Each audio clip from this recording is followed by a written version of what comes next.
O Palmeiras fez duas tentativas para contratar Danilo, jogador do Botafogo, e no vídeo de hoje do canal do Nicola te conto se ainda há uma possibilidade de essa história avançar.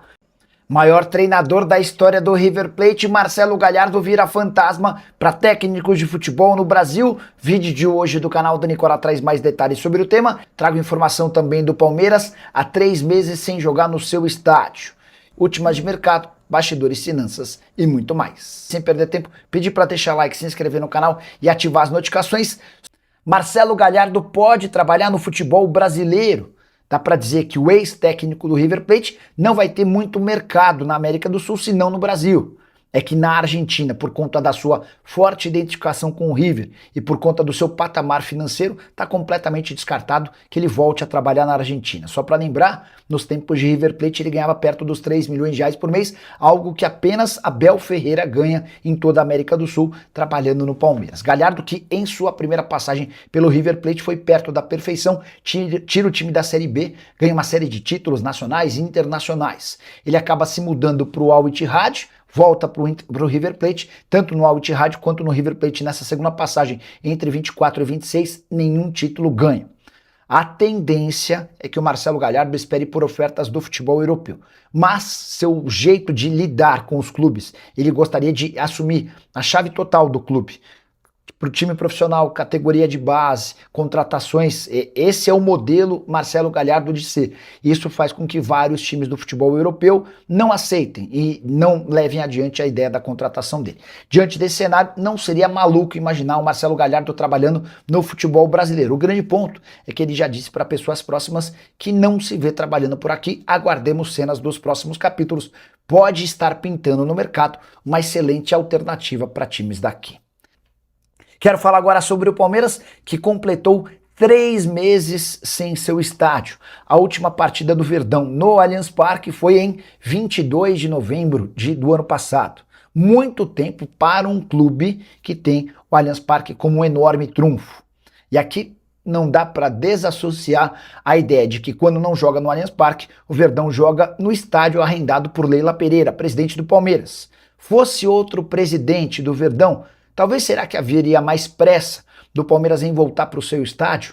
Porque se um mês tem 12 meses e o Palmeiras perde, abre mão, fica sem seu estádio por 3 meses por conta da reforma do gramado, isso equivale a 1/4 da temporada jogado fora, sem a presença do torcedor no seu estádio. E está muito claro que o torcedor do Palmeiras detesta que o time jogue na Arena Barueri. E olha que os resultados até melhoraram, já são 8 partidas sem perder no estádio da Leila Pereira. Importante registrar que as últimas movimentações no Allianz Parque indicam que talvez o estádio não esteja pronto nem para uma disputa de uma eventual segunda partida final do Paulistão. Existia uma expectativa, uma vontade do Palmeiras em disputar a decisão do Paulistão, se o Palmeiras for o mandante, em 8 de março, dentro de casa. Mas os últimos movimentos indicam que não haverá tempo hábil. O Allianz Parque deve ficar pronto apenas a partir da metade do mês de março. E aí o Palmeiras ficaria perto de completar 4 meses sem seu estádio, tudo por causa da reforma do gramado. Gostaria que você usasse o espaço para comentário para avaliar o que você pensa sobre essa história, beleza? Ainda há alguma chance de Danilo, meio-campista do Botafogo, virar reforço do Palmeiras? O Verdão fez 2 tentativas para ficar com o jogador nessa janela de transferências. A primeira delas contava com uma ida do Danilo à justiça. O Botafogo, ao saber dessa história, resolveu pagar tudo o que devia para o atleta. E a chance de rescisão de contrato via tribunais acabou melando. Na sequência, o Palmeiras apresentou uma oferta de 8 milhões de euros por 50% dos direitos econômicos. John Textor recusou a oferta.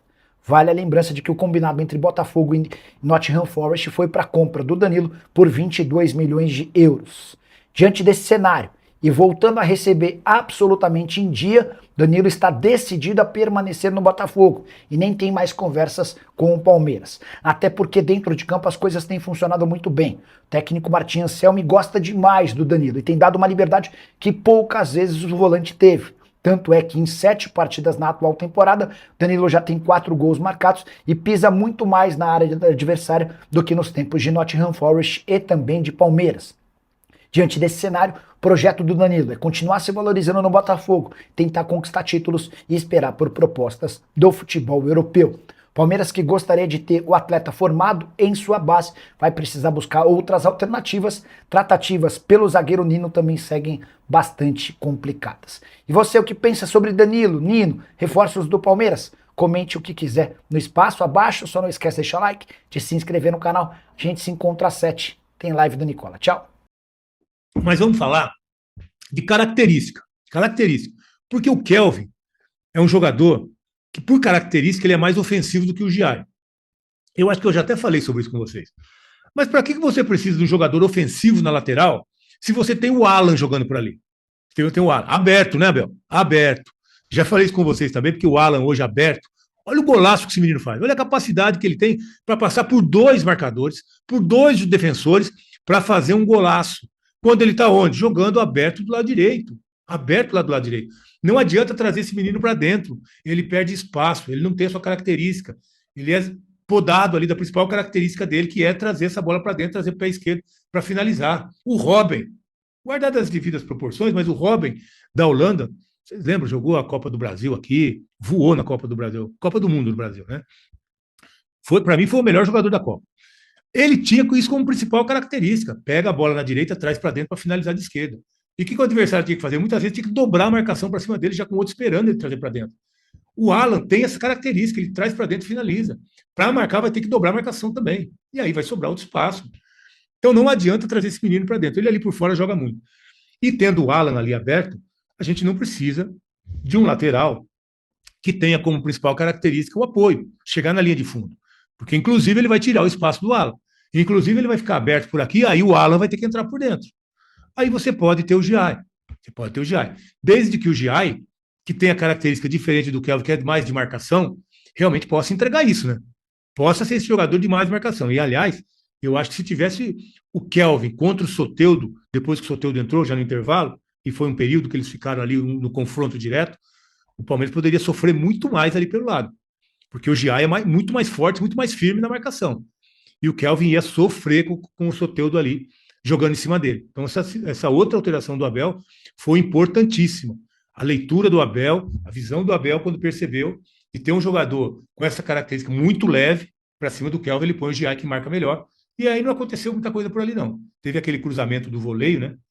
Que o Carlos Miguel fez uma defesaça, mas assim, o Giai é um cara que defensivamente resolve mais. E aí, Gomes, Murilo e Piquerez, a gente sabe que é o que a gente tem. E, aliás, todos jogam bem. O Murilo está jogando bem, quase fez um gol hoje, está jogando bem, não compromete. Tá aquele zagueiro dupla com o Gomes confiável. O meio de campo, Marlon e Andrés. Sabe que num jogo como esse de hoje, não sei se vocês concordam comigo, depois a gente vai até abrir espaço para vocês. Eu acho que ficou muito exposto esse meio de campo. Porque o Flaco, que deveria ser esse meio, né, essa escalação, vamos falar primeiro, Marlon, Andrés, Flaco, Maurício, Alan, Vitor Roque na frente. O Flaco, que é esse jogador que está aí, que tem que voltar como um meia para compor esse meio de campo, está sobrecarregando o Marlon Freitas e o Andrés. O que o Fluminense girou essa bola ali na frente dos dois hoje, quem está fazendo muito essa função é o Alan, que vem fazer uma linha de 3 ali. Mas o Alan, além de fazer essa linha de 3, ele tem que pegar o lateral esquerdo que passa. Ainda tem que atacar. Então, é difícil para o menino, né? É difícil. O Flaco tem que voltar mais para marcar, tem que voltar mais para ajudar. Se o Flaco não conseguir fazer, e o Abel já falou sobre isso, acho que foi até na última coletiva, o Abel já falou sobre isso, se não recompor, se não ajudar a marcar, e ainda mais hoje dando passe para trás errado, armando contra-ataque, não dá para jogar com o Flaco e o Vitor Roque. Não vai dar. Porque o Palmeiras hoje, o meio de campo estava muito exposto. O Marlon Freitas marca melhor. O Andréas já não tem uma pegada muito forte. Não tem uma pegada muito forte. E você não ter ainda o auxílio ali do meia que vem para ajudar nessa marcação, fica sobrecarregado. O Palmeiras sofreu hoje. O Fluminense teve muita posse de bola. Deixa eu até dar uma olhada aqui, que no primeiro tempo falaram que foi 49-51 para o Fluminense. Já virou o dia. Eu achei que foi até um pouquinho mais. Mas deixa eu falar exatamente aqui, ó. Estou vendo aqui, olha só. 65% de posse de bola do Fluminense contra 35%. E não é aquela posse de bola que o Fluminense não atacou, não. O Carlos Miguel apareceu bem. Teve bola no travessão, defesa do Carlos Miguel. Foi, para mim, de novo, o melhor em campo. Então, quando joga com um time que gosta de ter a bola, como o Fluminense, como é o Flamengo, como o Palmeiras vai enfrentar adversários com essa característica, precisa ter uma marcação mais forte de meio campo. Porque mesmo que o Alan venha ali a se posicionar, Marlon, Andréas e Alan, nenhum dos três tem uma característica de uma marcação muito dura, firme. Nenhum dos três. Então o Palmeiras sofreu hoje com essa questão de não ter a bola e não ter jogadores de marcação, e ainda o Flaco demorando para recompor. Demorando. E no final do jogo eu percebi ali o Marlon dando uma dura, inclusive até no Sousa. O Palmeiras estava apertado, estava pressionado, precisa recompor, precisa fechar esse setor defensivo. E aí, muitos buracos ali, o Fluminense realmente deu trabalho. Então é uma questão que precisa o Abel entender. Se ele não vai colocar o Arias ali no lugar do Maurício, e se o Flaco não está voltando, tem que colocar outro jogador no lugar do Flaco. E pode ser até o Fux. Pode ser até num jogo como esse, ele poderia ter tirado o Flaco, ter colocado o Fux e adiantado o Andréas, adiantado o Marlon. Ter pelo menos um jogador de mais marcação nesse meio campo. O Palmeiras sofreu hoje. Aliás, o Abel sentiu tanto que o Palmeiras sofreu, que no final, não sei se vocês viram, perceberam, se estavam na transmissão ainda, o Abel foi expulso. Foi expulso pelo lance da última bola lá. Que o Jai cortou uma bola que o Soteldo estava tentando ir para cima, bateu no Soteldo, foi para fora, e o árbitro deu bola para o Fluminense, era do Palmeiras. O Abel reclamou, ele acabou o jogo, e o Abel foi expulso. Então o Abel sentiu realmente que o Palmeiras estava em dificuldade no segundo tempo. E aí o Abel ainda soltou uma, essa foi engraçada. Quando o Sousa chuta a bola que o Flávio defende, e ela bate no travessão e vai embora, o Abel até fala que se precisa do VAR para marcar escanteio também, porque é impressionante, né? Se o Abel viu lá do banco, do outro lado, que o Fábio fez a defesa, como é que o bandeirinha que está ali do lado e o próprio árbitro não conseguiram ver que o Fábio tocou na bola? Todo mundo ali do campo viu, o Sousa viu, os zagueiros viram, o Abel viu lá do outro lado, não é possível, né? Aí é umas coisas muito simples, que a gente fala da arbitragem, mas é coisa muito simples que está passando batido. Então realmente precisa. O Samir falou que vai melhorar, que vai profissionalizar, que vai colocar o VAR semiautomático, mas a gente está realmente com problema com a arbitragem. E o Palmeiras está precisando de alguns reforços ainda, né? Chegaram 2 ótimos reforços. O Marlon Freitas e Arias. Dessa vez a diretoria foi certeira. O Marlon já virou titular, parece que o Marlon já está há muito tempo no time. Já virou titular, já virou líder, tem um excelente passe, tomou conta do meio de campo. Ajuda com a bola, ajuda sem a bola. Impressionante. E o Arias poderia ter jogado um pouquinho mais contra o Capivariano, né? O Abel colocou ele só no finalzinho, mas é um jogador que é muito importante. Eu espero que contra o Fluminense, aliás, tem que ir com o time titular, né? Time titular, semana passada do Carnaval, folga para todo mundo, descanso para todo mundo bem, só jogou contra o Capivariano, que foi um jogo que não foi tanta exigência física assim.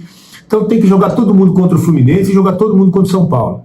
Time bom, o time está entrosando, o time está evoluindo. Aliás, quando o Abel deu sequência para esse time, aí o time começou a jogar, joga bem, tem que manter esses caras. Só faria uma alteração, Arias no lugar do Maurício, né, Abel? Arias no lugar do Maurício, deixa o Alan jogando nesse time. Com o Arias do lado esquerdo, o Alan do lado direito, tá resolvido. Sem a bola vai ser um pouquinho complicado. É verdade. Mas faz os caras marcar, faz o Marlon marcar, o Andréas marcar, o Arias vai voltar, o Alan volta, a gente sabe disso. E aí vai o Flaco um pouquinho mais também, deixa o Tigrinho mais à frente.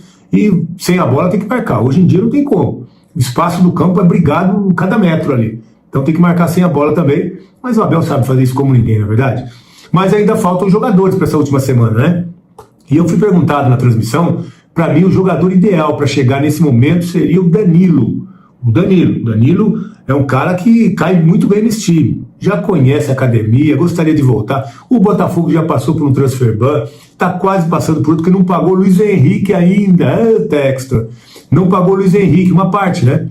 Ainda deve 12 milhões de reais para o Betis. Isso está na FIFA e o Botafogo pode ser impedido de contratar de novo. Problema aí para o Botafogo. E essa confusão toda, libera o Danilo, né? Não liberar de graça, porque de graça também. O Botafogo pagou aí 20 milhões de euros pelo Danilo. O ano passado, foi janeiro, né? Janeiro de 25. 20 milhões de euros. Então não foi um jogador que chegou barato. Mas é o ar, você acredita? O Danilo tem 4 gols, artilheiro do Brasileirão. Tá jogando muita bola. E com esses problemas do Botafogo, de repente uma proposta lá para entrar um dinheiro no caixa, poderia, né? O Botafogo tá liberando jogador, tá negociando, tá fazendo negócio aí porque precisa sair desse sufoco. E o Danilo seria um gol de placa dessa diretoria. Cairia muito bem no time do Abel, ajudaria demais nessa temporada. E precisa chegar alguém antes de fechar a janela, né? Para esse primeiro semestre. O time realmente, o elenco está bem pequenininho. E a gente sabe que lesões, cartões, né? Daqui a pouco seleção, convocações, tudo acontece. Então é importante o Abel ter mais opções. O ano passado teve problema com isso, né? Aquela reformulação que foi mal feita acabou pesando demais no time no segundo semestre, quando precisou enfrentar os times, quando afunilou, e aí perdeu o Brasileirão, perdeu o Libertadores, foi eliminado da Copa do Brasil precocemente, enfim, aquela história que a gente já conhece, quer esquecer e espera que esse ano seja feito de uma forma diferente. As duas contratações até aqui, ok. Marlon e Arias, perfeito. Só que o elenco é muito curto, muito pequeno. Isso vai trazer muita dificuldade para o Abel na temporada, porque ela é longa. Porque ela é muito longa. Mas com o time que tem, que não precisa poupar ninguém, né, depois de ter parado no Carnaval, tem que o time titular com o Arias. Acho que o Arias seria a única alteração. Aí seria assim, ó, Carlos Miguel, que está jogando muito. Carlos Miguel está jogando muito. Kelvin, que tem evoluído, né? Tem evoluído, tem ajudado bastante. Bastante não, mas tem ajudado. Gomes, Murilo e Piquerez. O Murilo estava jogando melhor, né? Tenho gostado de ver o Murilo jogar, melhorou o Murilo. Marlon Freitas e Arias, aí o problema está resolvido, né? Com esses dois jogadores do meio de campo, o Palmeiras realmente está jogando muito bem. Depois que o Abel encontrou esse time aí, realmente começou a ganhar de todo mundo. Começou a ganhar de todo mundo, os caras se entrosaram e não dá para quebrar essa sequência agora, né? Deixa os caras jogarem. Até porque vai jogar agora o Brasileiro contra o Fluminense, semifinal contra o São Paulo. Se passar quarta e domingo, acabou o campeonato, o Paulista. Acabou o campeonato. Então só faltam 3 jogos para essa sequência, né? Aí no Brasileiro, longo campeonato, depois começa a Libertadores também, mas aí dá para mexer um pouco, dá para descansar um pouco, aquele gerenciamento de minutos, né, aquela minutagem, essas conversas aí que eu não gosto muito, mas que dá para fazer. Hoje com 5 alterações, quem é que desgasta? O cara joga 30, 40 minutos, o outro joga 45, 60 minutos, todo jogo sai, todo jogo entra. Quem é que desgasta jogando 1 hora de futebol no meio da semana, 1 hora de futebol no final de semana? Quem é que desgasta jogando isso? Realmente não dá para entender. E acho então que esse time titular tem que ser mantido. Claro que falei de Marlon Andrés, para mim, Arias e Alan, um de cada lado, né? Alan do lado direito, Arias do lado esquerdo, aí o Flaco que faz aquela posição mais centralizada, e na frente o Tigrinho, pronto. Esse é o time que o Abel encontrou, que está jogando bem, só falta o Arias ganhar mais espaço nesse time para continuar jogando a bola que joga. Então é isso que a gente tinha para falar, esperando que antes da janela possa aparecer alguém ainda, precisa, e convidar vocês para mais uma vez participarem com a gente na live, depois do jogo entre Palmeiras e Fluminense. O jogo é 9h30, 10h30, 11h30, a gente vai estar começando por aqui a live, esperando por vocês, é claro, para a gente falar tudo o que aconteceu. Ah, e lembrando, hein, se o Palmeiras chegar à final no sábado, né, o Palmeiras chegando à final do Campeonato Paulista, tem promoção aqui da M7 do meu amigo André, que vai levar você de camarote para assistir essa final no Allianz Parque, tá? Então participe com a gente na live. Palmeiras se classificando no domingo. Na outra quarta-feira, que é a primeira final, né, que não deve ser no Allianz Parque, se o Palmeiras chegar na final só se for o Novo Horizontino, né? Se não for o Novo Horizontino, se for o Corinthians, por exemplo, o segundo jogo é em casa. E aí no primeiro jogo da final a gente vai dar de presente aí um par de ingressos para você assistir ao vivo a final no Allianz Parque. Combinado? Então espero vocês na live. Estamos acompanhando tudo aqui para deixar você aí na cara do gol sobre tudo que acontece no Palmeiras, tá bom? Grande abraço e espero vocês sempre.